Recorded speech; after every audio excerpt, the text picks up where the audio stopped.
বইয়ের ব্যাগটা কাঁধে ঝুলিয়ে আর এক হাতে ওই ভিজে গামছার জুতোটা ধরে আমি আস্তে আস্তে এগোচ্ছি। এই 20-30 মিটার সামনে দেখি একজন মানে সাদা, সেটা ধুতিও হতে পারে শাড়িও হতে পারে, পরে একজন দাঁড়িয়ে আছে। এবারে বাবা আস্তে খিড়কি দরজা বন্ধ করে তারপরে উপরে উঠে দেখে যে ঠাকুমা ঘুমিয়ে আছে। বলছে, মা তুমি যাও নাই? বলছে, হ্যাঁ বাবা চলো আমি যাচ্ছি। আমি বললাম, না আমি তো করে এলাম। তো বলছি যে মানে, তখন বাবা সমস্ত সবিস্তারে ঘটনাটা বলে। তো ওইভাবে একদিন গামপুরপুর একটু মাঠের আলের উপর দিয়ে রাস্তা দিয়ে যাচ্ছেন, যেতে যেতে গিয়ে দেখে যে একটা কাঠের বাড়ি, পাশে একটা কাঁঠাল গাছ, সেখানে এক অপরূপ সুন্দরী মহিলা দাঁড়িয়ে আছে। বাবা দুবার তাক দেখলাম, বলুন হ্যাঁ একই জায়গাতে এভাবে দাঁড়িয়ে আছে।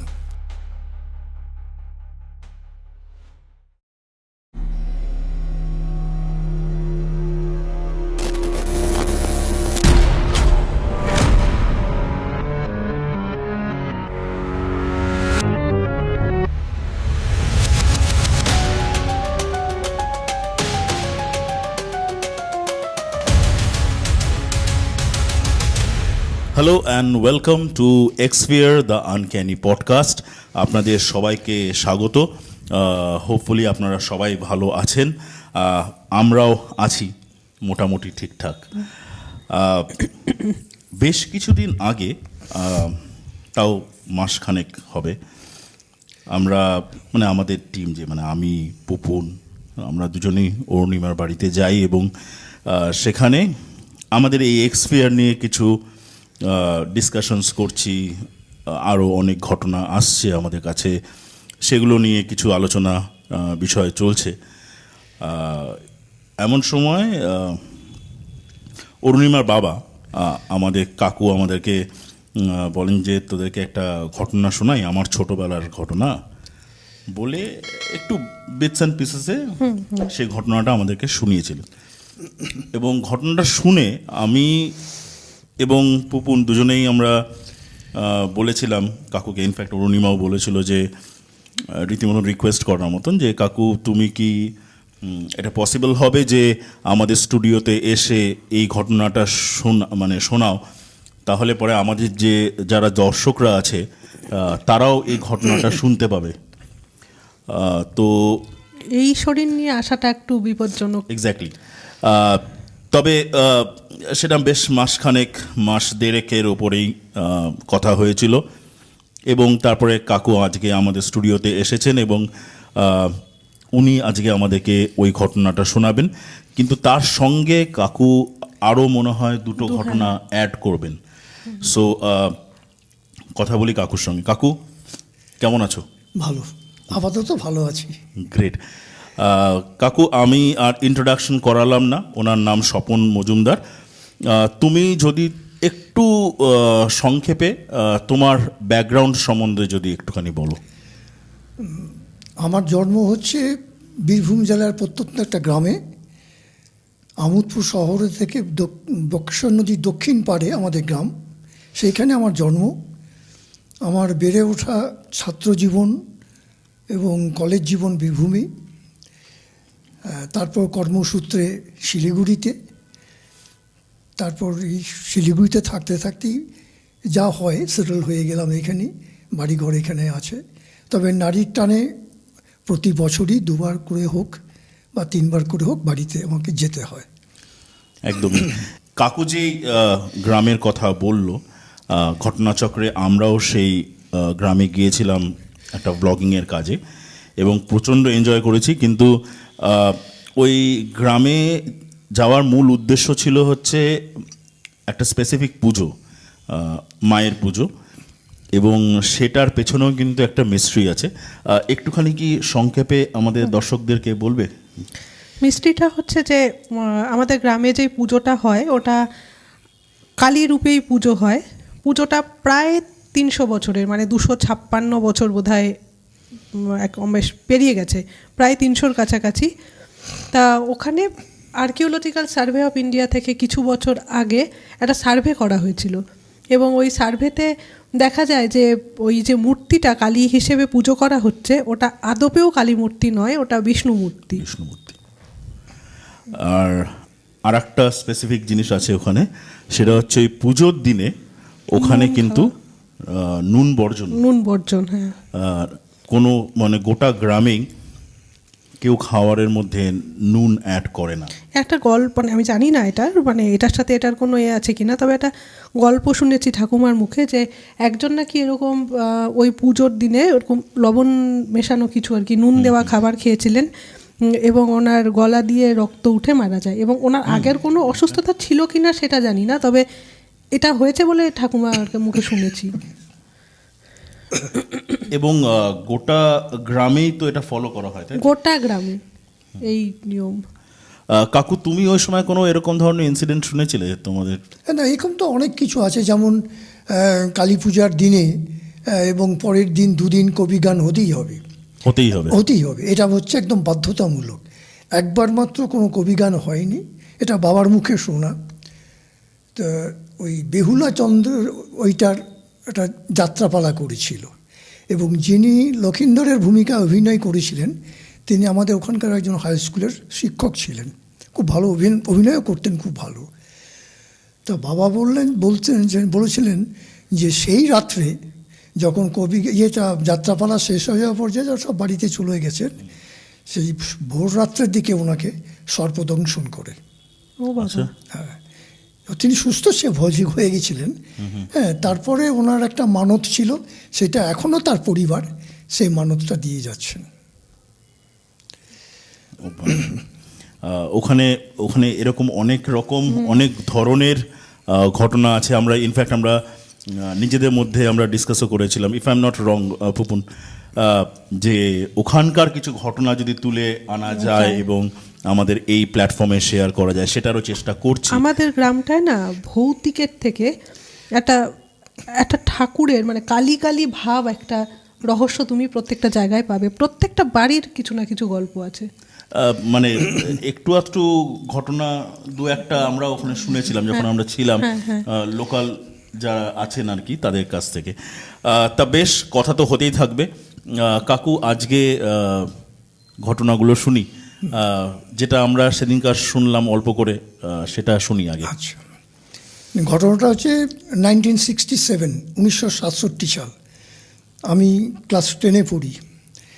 বাবা সরকারি চাকরিজীবী ছিলেন, বিভিন্ন জায়গায় ছিলেন। আমি বললাম না যে আমার স্কুল জীবনটাও বীরভূমে কেটেছে, আমি দুবরাজপুর রামকৃষ্ণ মিশনের ছাত্র ছিলাম।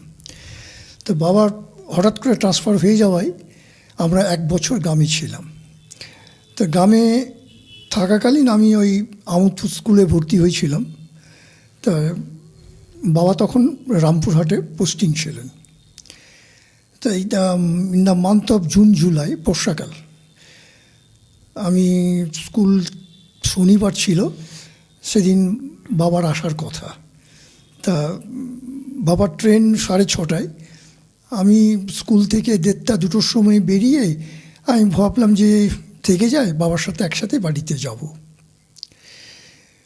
তারপরে ট্রেনটা লেট করেছে প্রায় 1.5 ঘন্টা, 8টা নাগাদ ট্রেনটা স্টেশনে ইন করে। তারপরে তো দেখি যে বাবা নামেননি, আর এদিকে তখন অলরেডি বৃষ্টি শুরু হয়ে গেছে। কাকু, একটা ছোট্ট একটু ইন্টারাপ্ট করলাম আমি। সেটা হচ্ছে যে তোমার যে স্কুলের কথা বলছো সেটা তো আমোদপুরে কথাটা, এবং তোমার বাবাও এসে নামবেন ওই স্টেশনে, আমোদপুর স্টেশন। তখন তোমরা কি এই সাঙ্গুলের বাড়িতে আমার ওই সেটা তো বেশ অনেকটা ডিসটেন্স। মানে আমাদের তখন আমোদপুরের বাড়িটা হয়নি, তাই তো? আমাদের তখন আমোদপুরের বাড়িটা হয়নি। না। ওকে 3 মাইল ডিস্টেন্স, নদী পেরিয়ে যেতে হয়, আসতে হয়। এবং সেটা কি হেঁটে, কোনো রাস্তা ছিল না, ওই জমির আলের ওপর দিয়ে যাতায়াত করতে হতো। অন্য সময় খুব একটা অসুবিধা হতো না আলের ওপর দিয়ে যাতায়াত করতে, কিন্তু বর্ষাকালে খুব সমস্যা হতো। কারণ কি করতো, জমি চাষ করে ওই মাটিগুলো কেটে ওখানে দিত, অনেকে আবার কাটা ফাটা পড়ে থাকতো, যাতায়াত করতে খুব অসুবিধা হতো এবং কষ্ট হতো। তা যাই হোক, বাবা তো নামলেন না। এই যে 8টা বেজে গেছে, বৃষ্টি শুরু হয়েছে। আমি ওই মতো অবস্থায় আমি বাড়ির দিকে রওনা দিলাম। মাইল 1.5, মানে নদীটা, মানে আমাদের স্কুল আর মানে বাড়ির মাঝখানে নদীটা হাফ হাফ, মানে 3 মাইল যদি ডিস্টেন্স হয় তাহলে 1.5 মাইল, ওদিকে 1.5 মাইল। আচ্ছা আচ্ছা। তা 1.5 মাইল আসার পর নদীতে, আর নদীতে তখন বেশ অনেকটা জল হয়েছে, বৃষ্টি হচ্ছে। আর ওখানকার সব দেখতাম, ওই দেখেই আমার শেখা, ওই সবাই স্কুলে আসার সময় বর্ষাকালে একটা করে গামছা নিয়ে আসতো। হ্যাঁ, কারণ যদি অনেক সময় কোমর অবধি জল হয় তাহলে জামা প্যান্ট ভিজে যাবে। তা আমি দেখলাম যে জলটা অনেকটা বেড়েছে, আমি আর কোনো রকম ঝুঁকি না নিয়ে আমি ওই জামা প্যান্ট ছেড়ে গামছা পরে আমি তোমার ওই নদীটা পেরোলাম। আর এদিকে খুব বৃষ্টি হচ্ছে আর বজ্র হচ্ছে, বিদ্যুৎ ঝমকাচ্ছে। এত বিদ্যুৎ ঝলকানিতে ওই যেটুকু রাস্তা দেখা যায় সেইটুকু দেখে দেখে আমাকে আসতে হচ্ছে। আর খুব ভয়ও লাগছিল যে এত রাত্রিবেলায়। আর 1967 সালে ঘটনা এটা, তো আমি তখন ক্লাস 10-এ পড়ি, খুব তো আর বেশি না। তারপরে কিছুটা দূরে মানে নদীটা যখন পেরিয়ে একটু এগোলে পরে একটা বড় গাছ ছিল, ওটা খুব সম্ভবত তেঁতুল গাছ হবে আমার এখন যা মনে। সেই তেঁতুল গাছের ওখানে আমি একটু দাঁড়ালাম, দাঁড়িয়ে ওখানে ওই গামছা টামছা খুলে জামা প্যান্ট পরে প্যান্টটা আবার হাঁটু অবধি গুটিয়ে নিলাম, কারণ যদি কাদাতে নষ্ট হয়ে যায়। দিয়ে বইয়ের ব্যাগটা কাঁধে ঝুলিয়ে আর এক হাতে ওই ভিজে গামছার জুতোটা ধরে আমি আস্তে আস্তে এগোচ্ছি। এই 20-30 মিটার সামনে দেখি একজন মানে সাদা, সেটা ধুতিও হতে পারে শাড়িও হতে পারে, পরে একজন দাঁড়িয়ে আছেন। অনেক রাত্রি, আর বিশেষ করে ওই সময় গ্রামাঞ্চলে রাত্রি 9টা মানে হচ্ছে বিশাল ব্যাপার, মানে গভীর রাত্রি। হ্যাঁ, গভীর রাত্রি। তো আমি ওনাকে ওই আর বিদ্যুতের আলোতে দেখতে পাচ্ছিলাম, দেখতে পাচ্ছি। আমি ভাবলাম যে এটা কে, একজন যদি কেউ হয় তাহলে তো ভালো। আর যদি যত এগোচ্ছি অদ্ভুতভাবে দেখি তিনিও আস্তে আস্তে পিছিয়ে যাচ্ছেন, মানে উনিও সামনের দিকে যাচ্ছেন। আচ্ছা আচ্ছা। আমি বললাম যে কে আপনি, কোনো উত্তর দিল না।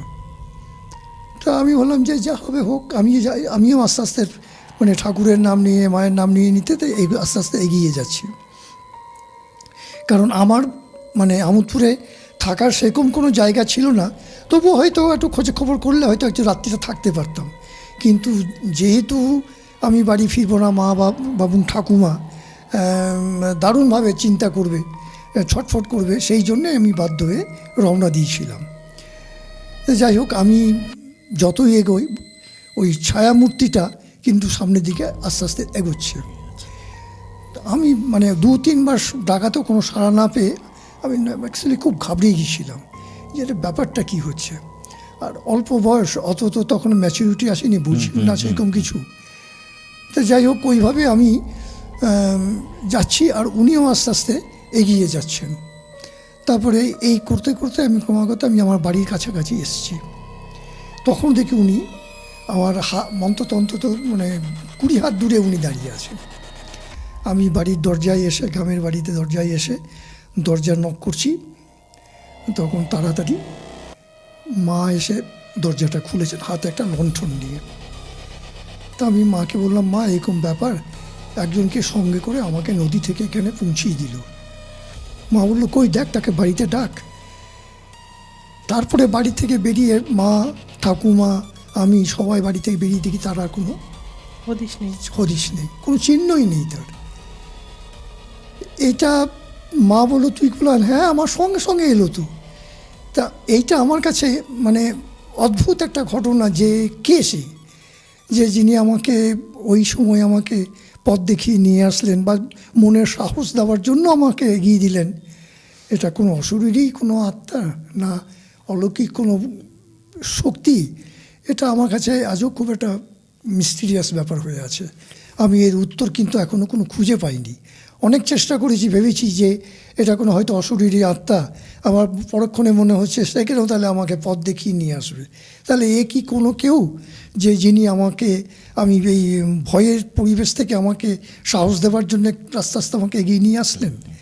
এইটা আমার কাছে এখনও আমি কিন্তু এর কোনো উত্তর খুঁজে পাইনি। এটা আমার কাছে সত্যিকারেরই খুব একটা মানে চিন্তা হয় মাঝে মাঝে। এখনও আমি যখন একা থাকি, চুপচাপ থাকি, তখন মাঝে মাঝে আমার বিগত দিনের মানে ছোটোবেলার বিভিন্ন ঘটনা মনে পড়ে। হ্যাঁ, বাবা বলতেন যে বয়স যত বাড়ে পেছনের ঘটনা তত করে বেশি মনে পড়ে। হ্যাঁ, তা এই ঘটনাগুলো যখন বসে বসে ভাবি তখন মনে হয় যে সত্যি কি এর কোনো মানে উৎসটা কি, এটা খুঁজে বার করতে পারিনি আমি এখন। এই যে ঘটনাটা শুনছিলাম আর কি, যে কেউ একটা ছিল, সেটা অশরীরী হতে পারে বা কোনো একটা কোনো যেহেতু মায়ের একটা একটা একটা অবদান আছে তোমাদের পরিবারের উপরে, সেটা আমি পার্সোনালি জানি, সেটাও হতে পারে। কিন্তু ওই যেটা বাচ্চা ছেলে ওই অন্ধকারের মধ্যে নদী পার হয়ে গেল ওখান দিয়ে, এবং একটা একটা কোনো ফিগার আছে, যে ফিগারটাকে আদৌ ওটা হিউম্যান বিং কিনা সেটাই জানা যাচ্ছে না, কিন্তু সেই সিনটা বা সেই সময়টা চিন্তা করলে পরে বড়ই অদ্ভুত লাগে। 1967 সাল আমাদের গ্রামটা এখনো কিরকম, সেই সময় কি ছিল। আর এইখানে না আমার যেটা আর কি বাবার কাছ থেকে যখনই শুনি, আমার ব্যক্তিগতভাবে মনে হয় যে তুমি আমাদের বাড়ির ওই রাস্তাটা দেখেছো লম্বা, ওখানে যদি কেউ একজন আসে, সে যদি মানুষ হয়, সে ডান দিকে গেলেও আমাদের বাড়ির দরজা থেকে দেখা যাবে, বাঁ দিকে গেলেও দেখা যাবে। মানে তার মানে হঠাৎ করে সে উধাও হয়ে যাবে না। আর নদীর দিক থেকে যদি আসে, এসে একমাত্র যদি উধাও হতে পারে, তাহলে আমাদের যে কালী মন্দিরটা আছে সেখানে হতে পারে। এটা আমি বলছি, তার পেছনে একটা কারণ আছে, আমি বাবাকে বলবো যে আমাদের যে মজুমদারদের যে কালীটা, সেই কালী হচ্ছে, মানে এটা কিন্তু নাককাটি কালী না, ওই যে আমাদের বাড়ির পাশে সেই মজুমদারদের যে কালী, সেই কালীটা প্রথম থেকে আমাদের ছিল। হ্যাঁ, তারপর আমার দাদুর যেহেতু ঠাকুরদার ট্রান্সফারেবল জব ছিল, তা ঠাকুরদার পক্ষে সেই কালীটাকে মানে কালীকে পুজো করা বা কিছু করাটা অসুবিধে ছিল বলে পাশেই আমাদের আত্মীয় মজুমদার, ওদেরকে দিয়ে দেয়, ওনারা এখন পুজো করেন। তা সেই মা কালীর আর কি প্রভাব আমাদের বাড়ির ওপরে কিন্তু প্রচণ্ড। সেই একটা ঘটনা, বা তুমি ওইটা একটু বলো। এটা ইনফ্যাক্ট কাকু, এই ঘটনাতে যাওয়ার আগে আপনাদেরকে একটুখানি বলে দিই, আমি কিছু ক্লিপস অ্যাড করে দিচ্ছি, আপনাদেরও একটুখানি ভিজুয়ালি হয়তো একটুখানি ইজি হবে। যে ক্লিপসগুলো অ্যাড করছি আমি, সেগুলো সবই হচ্ছে আমাদের ওই ভ্লগের থেকে তোলা, আমরা যে ভ্লগিংটা করেছিলাম ওখানে। তাতে আপনাদেরও একটুখানি মানে ভিজুয়ালি জিনিসটা দেখতে, বা গ্রামটা কেমন দেখতে ছিল, বা সেই আমলের ছবি তো পসিবল না দেওয়া, তবে একটা কোথাও যেন একটু হলেও বোঝা যেতে পারে যে, তো সেই জন্য আমি এই ক্লিপগুলোকে অ্যাড করলাম। কাকু শুনে, এই ঘটনাটা আমার ঠাকুমার কাছ থেকেও শোনা এবং বাবার কাছ থেকেও শোনা। এটা খুব সম্ভবত 1936 কি 37 সাল। বাবা তখন 4 থেকে 5 বছর বয়স। আমার মানে ঠাকুরদা খুব অল্প বয়সে বাবা যখন ওই 4-5 বছর বয়স, তখন আমার ঠাকুরদা মারা যান। আচ্ছা। তারপরে ওই গ্রামের বাড়ি, আমাদের মাটির বাড়ি, তো মাটির বাড়ি 3তলা বাড়ি আমাদের। তা দোতলাতে, তিনতলাতে মানে মানুষজন তো থাকে না, 3তলাতে মালপত্র রাখা হয়, আর দোতলা যেটা বলে আমরা বলি ওপর, সেইখানে মানে রাত্রে শোয়া টোয়া হয়। আর নিচের দিকে কিন্তু নিচে কেউ শোয় না, ওইখানে বৈঠকখানা ঘর, ঠাকুর ঘর, এইসবগুলো আছে, সেটা তোমরা দেখেওছো। অ্যাবসলিউটলি। এবং আমরা ওই ছবিগুলোকে অ্যাডও করে দেবো, কারণ বাড়িটা আজও সেই বাড়িই আছে, এবং সেই মাটির দেওয়াল এবং চিলেকোঠার ঘর বলা যেতে পারে যেটা আছে আর কি, সেগুলো আছে। তা একদিন রাত্রিবেলায়, বেশ অনেক রাত্রিতে, ঠাকুমার বাবা শুয়ে আছেন। তা তখন ওই সময় তো গ্রামে কোনো ল্যাট্রিন পায়খানা বাড়িতে ছিল না। বাবা তখন হঠাৎ একটু পটি পেয়েছিল, তো ঠাকুমাকে বলে যে মা আমার একটু পটি করতে হবে। তা বলছে যে ঠিক আছে বাবা, তুমি চলো, ওই লণ্ঠন তো জ্বালানোই আছে, তুমি লণ্ঠনটা নিয়ে আগাও, আমি তোমার পেছন পেছন যাচ্ছি। তো বাবা লণ্ঠনটা নিয়ে বাড়ি থেকে ওই যে বাইরের যে দরজাটা, ওই যেখানে খামারে পরে পুকুরের খিড়কির দরজাটা, খিড়কি দরজাটা, তারপরে আমাদের খামারের পরে পুকুর, তারপরে 3টে বড় বড় তেঁতুল গাছ, ওই দুটো তেঁতুল গাছের মাঝখানে গিয়ে বাবা পটি করতে বসে।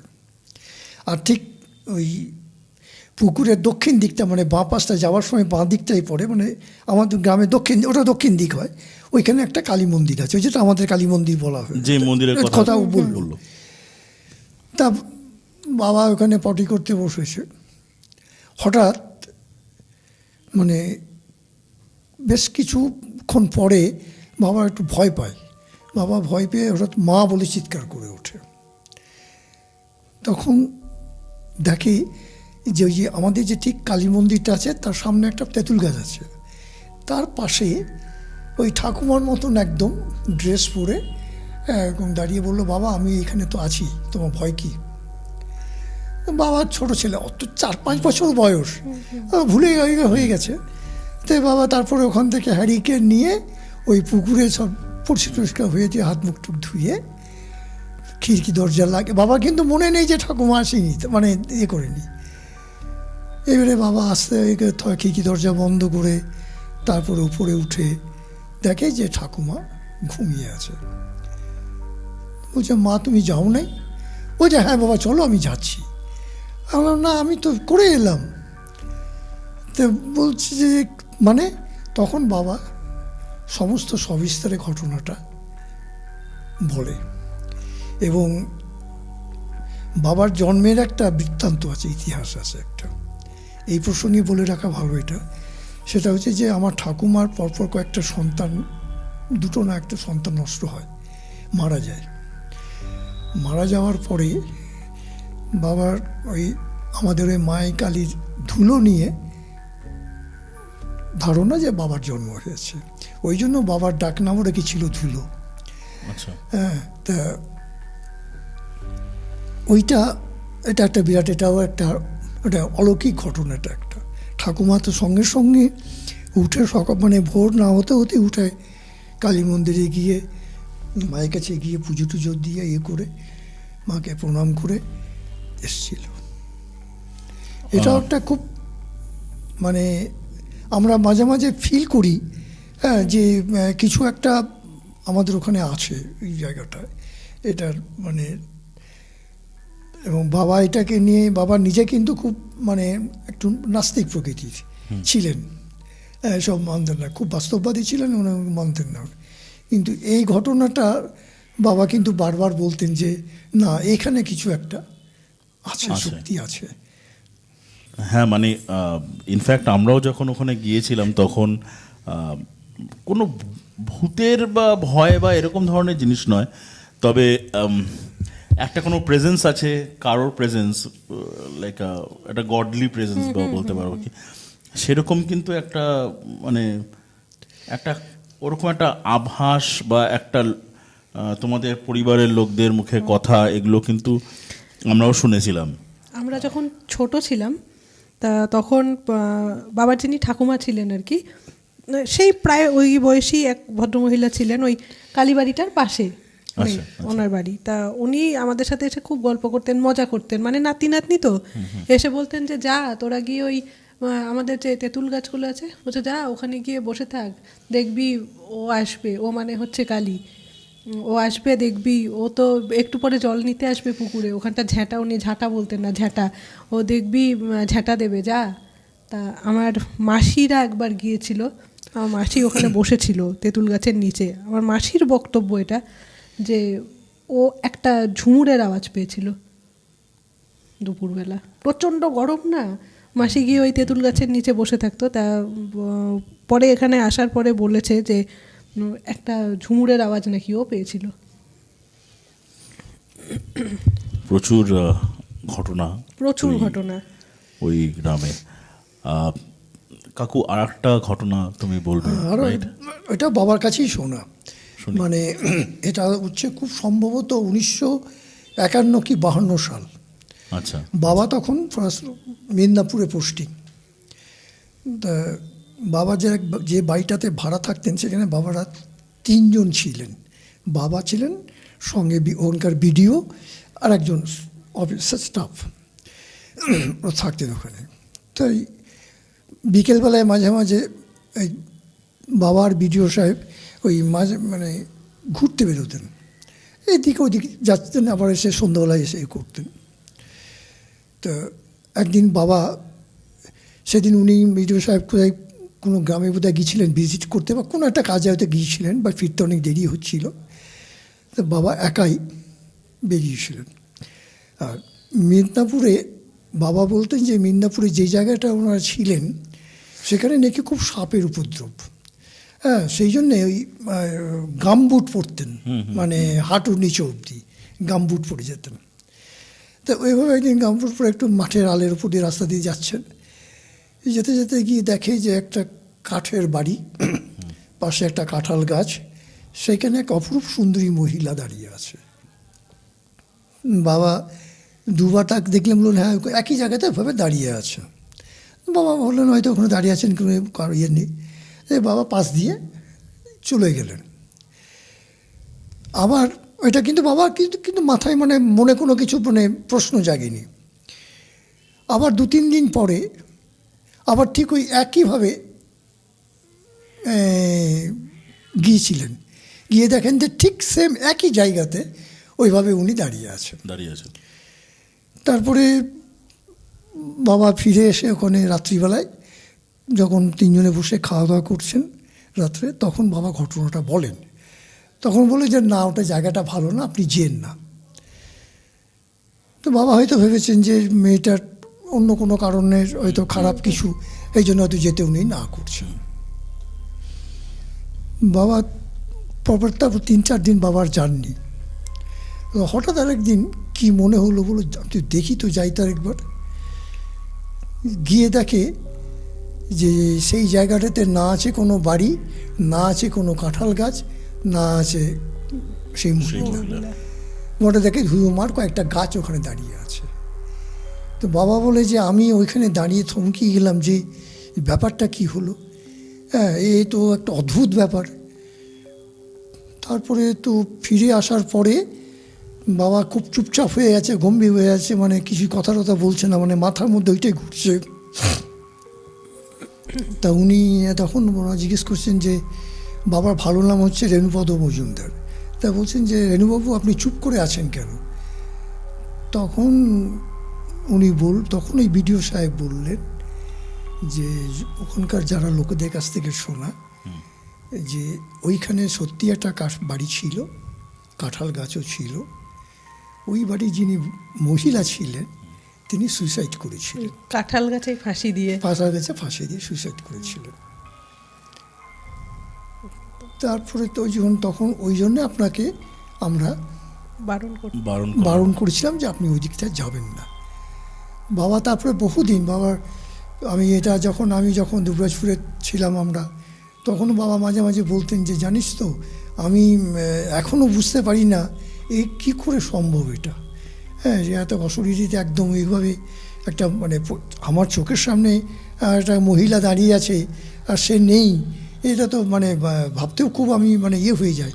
মাঝে বেশ কিছুদিন বাবা একটু হয়ে গেছিলেন এটা ঘটনাটা দেখার পর থেকে, মানসিকভাবে একটু হয়েছিলেন যে এটা কি করে সম্ভব। নিজের পরের দিকে একটু ভয়ও পেয়েছিলেন উনি। তারপরে তাড়াতাড়ি ওখান থেকে বছর দেখছে হয়তো, তারপর ওখান থেকে ট্রান্সফার হয়ে চলে আসেন, অন্য জায়গায় চলে যান। তারপর ওখান থেকে উনি কাঁথিতে চলে আসেন ট্রান্সফার নিয়ে, ভয়ে। এই একটা ঘটনা। মানে উনি হ্যালুসিনেটও যদি করেন পরপর 2 দিন, না পর 2 দিন হ্যালুসিনেট করার কোনো ব্যাপার নেই না।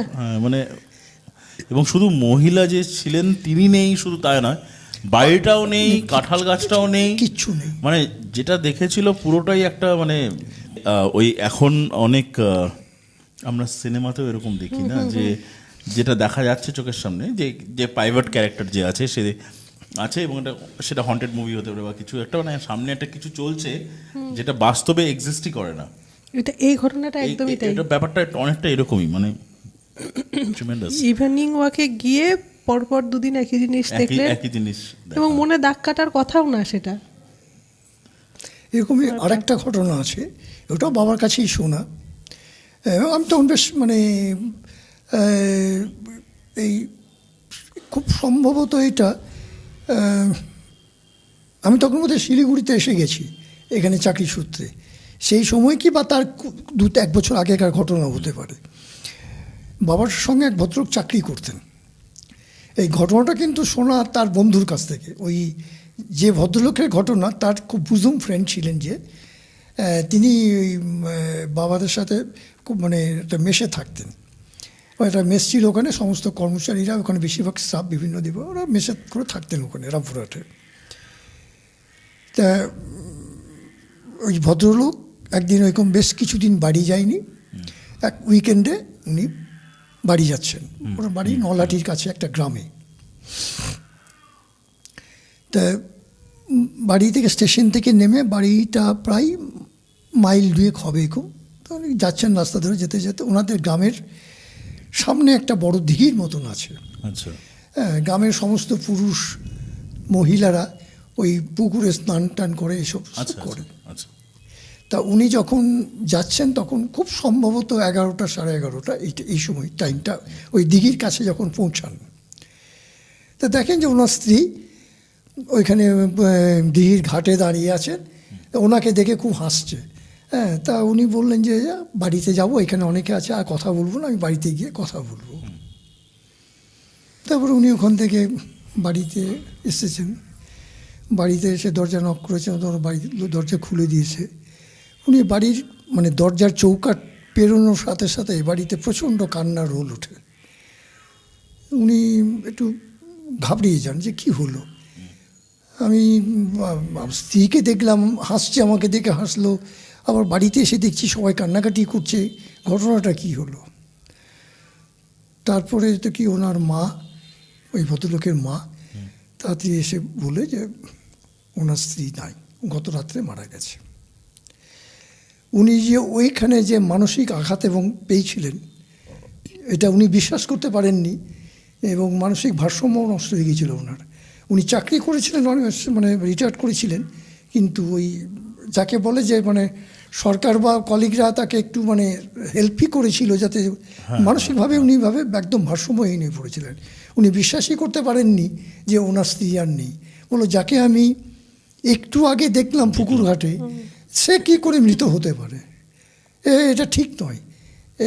এই বিশ্বাসটা ওনার মধ্যে এমনভাবে উনি হয়ে পড়েছিলেন যে ওই যার জন্যে উনি একদম, বাবা বলেছিলেন যে উনি, ওর বন্ধু যা বলছিল যে পরের দিকে একদম মানসিক ভারসাম্য হারিয়ে ফেলেছিলেন, যাকে বলে অ্যাবনর্মাল যাকে বলা হয়, ঠিক সেরকম হয়ে গিয়েছিলেন উনি।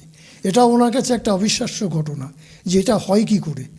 যাকে আমি দেখে এলাম, বাড়ির 5 মিনিটও লাগলো না, তার মধ্যে সে শুনি সে মৃত। এটা কিভাবে সম্ভব? তাহলে আমি কি দেখলাম, কাকে দেখলাম? একদমই তাই। এই প্রশ্নের তো উত্তর ওর কাছে তো নেই। ইনফ্যাক্ট আমি জানি না সেটা হয়তো ওই শেষ দেখা দেখিয়ে গেল বা জানান দিয়ে গেল এরকম।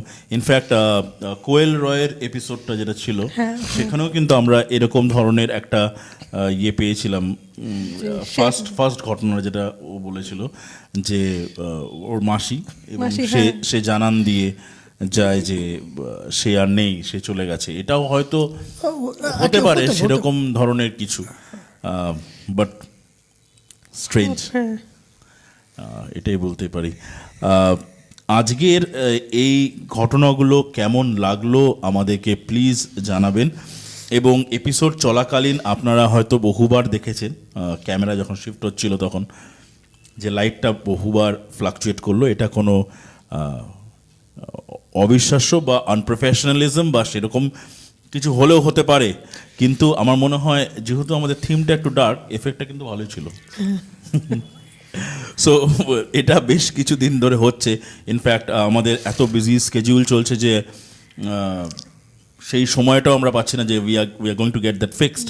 কিন্তু আমরা চেষ্টা করেছিলাম, বাট স্টিল প্রবলেমটা এখনও পারসিস্ট করে। সো থ্যাংক ইউ কাকু, তোমার এই শরীরের অবস্থা নিয়েও তুমি আমাদের স্টুডিওতে এলে এবং আমাদেরকে এই ঘটনাগুলো শোনালে, আমাদের দর্শকদেরকে এই ঘটনাগুলো শোনালে। অনেক ধন্যবাদ তোমাকে, এইটাই বলি।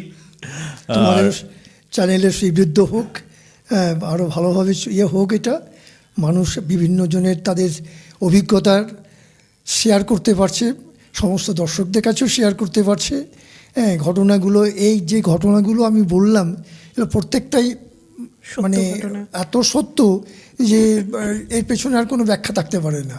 হ্যাঁ, কারণ একটা আমার নিজের জীবনের ঘটনা যা আজও আমাকে নাড়িয়ে দিয়ে যায়, আর বাকি 3টে ঘটনা আমার বাবার জীবনের ঘটনা। মানে এর কি ব্যাখ্যা আছে একমাত্র উপরওয়ালাই জানেন, আর তাছাড়া কেউ জানেন না। একদমই তাই। আপনাদের যদি এরকম ধরনের কোনো ঘটনা থাকে তাহলে প্লিজ আমাদেরকে জানাবেন। অনেকেই জানাচ্ছেন, আমাদেরকে অনেকেই কন্ট্যাক্ট করেছেন এবং তাদের ঘটনাগুলো শেয়ার করেছেন আমাদের সঙ্গে। যারা করতে ইচ্ছুক তারা কিন্তু আমাদেরকে এই যে এখন যেই হোয়াটসঅ্যাপ নাম্বারটা শেয়ার করা হলো এটাতে আপনারা আপনাদের অডিও রেকর্ডিং করে আমাদেরকে পাঠিয়ে দিতে পারেন। বাছাইয়ের পর্ব যে ব্যাপারটা, পুরো প্রসিজারটা এটা হ্যান্ডেল করে অরুণিমা, এবং সেখানে যদি আপনাদের ঘটনাগুলো বাছাই হয় এবং সিলেক্ট হয় তাহলে পরে আমাদের এখান থেকে আপনাদেরকে কন্ট্যাক্ট করা হবে এবং অ্যাকর্ডিংলি আমরা স্কেডিউল করে নেব কবে এবং কখন আমাদের সেই শ্যুটটা কমপ্লিট করা যেতে মানে পারে। আমরা কিন্তু অডিও রেকর্ডটাই চাইছি। একদমই তাই।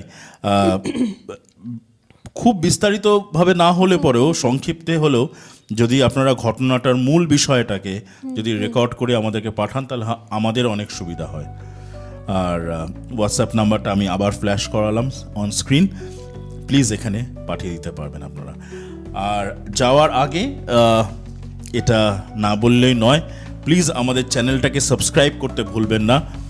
কমেন্টের সেকশনটা রইল, সেখানে আপনারা ইউজ করেন, সেখানে আপনারা আপনাদের মন্তব্য লিখে জানান আমাদেরকে।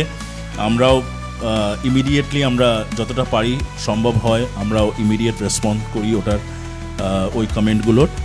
এপিসোডসগুলো ভালো লাগলে পরে একটা প্লিজ লাইক দিয়ে যাবেন আর সঙ্গে থাকুন আমাদের এই চ্যানেল, এই প্ল্যাটফর্ম যার নাম এক্সপিয়ার দ্য আনক্যানি পডকাস্ট। সবাই ভীষণ ভালো থাকবে।